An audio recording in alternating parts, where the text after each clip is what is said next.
Vous avez suivi une formation reconnue dans le cadre de la formation continue obligatoire?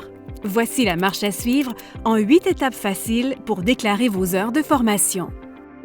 Avant de commencer, il est important que vous ayez en main le numéro d'entreprise du Québec et le code d'accès Clic Sécure Express, le numéro, le titre et la date de la formation, votre attestation de participation préalablement téléchargée sur votre ordinateur. Si vous avez perdu le code d'accès Clic Sécure Express, appelez au 1-866-423-3234.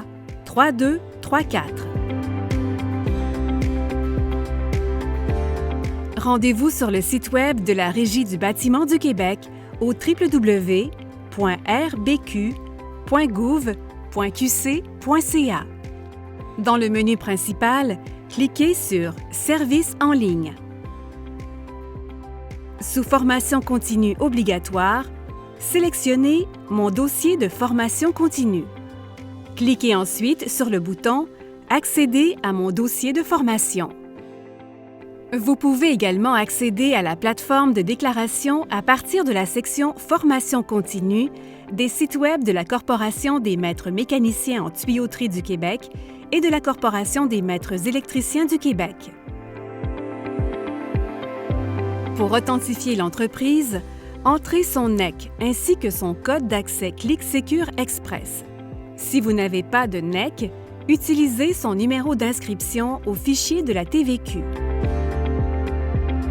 Vous serez alors redirigé dans le dossier de formation continue de l'entreprise.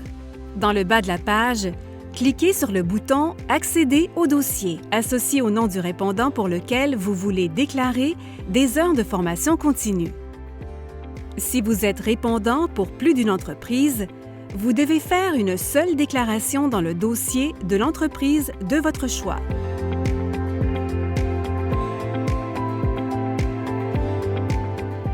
Cliquez sur « Déclarer des heures de formation ».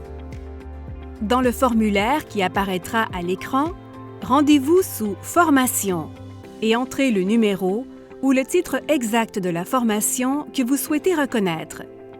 Une erreur dans le nom ou le numéro de la formation pourrait occasionner une fausse déclaration. Soyez vigilant. Sous « Date de participation », sélectionnez la date de la formation à partir de l'icône de calendrier. Si la formation s'est échelonnée sur plus d'une journée, sélectionnez la date du premier jour de la formation seulement. Le numéro, le titre et la date de la formation figurent sur votre attestation de participation. Attention! Certaines attestations délivrées en début de période de référence peuvent ne pas comporter de numéro. Sous preuve de participation, téléchargez votre attestation de participation. Cliquez ensuite sur « Suivant » pour passer à l'étape de validation des informations.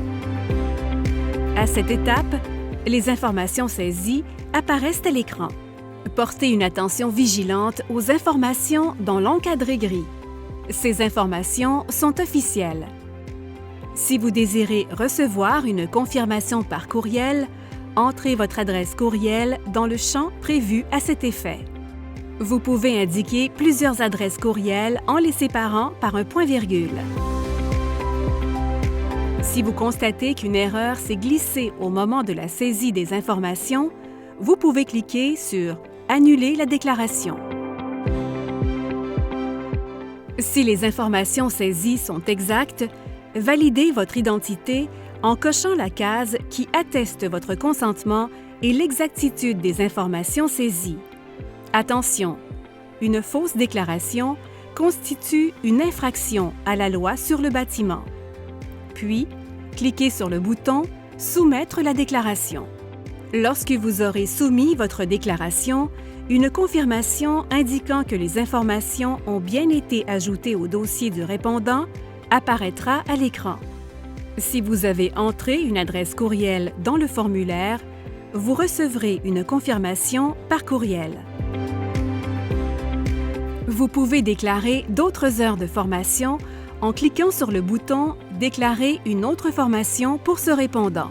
Si vous avez terminé de déclarer des heures pour ce répondant, vous pouvez cliquer sur le bouton « Retourner au dossier de l'entreprise ».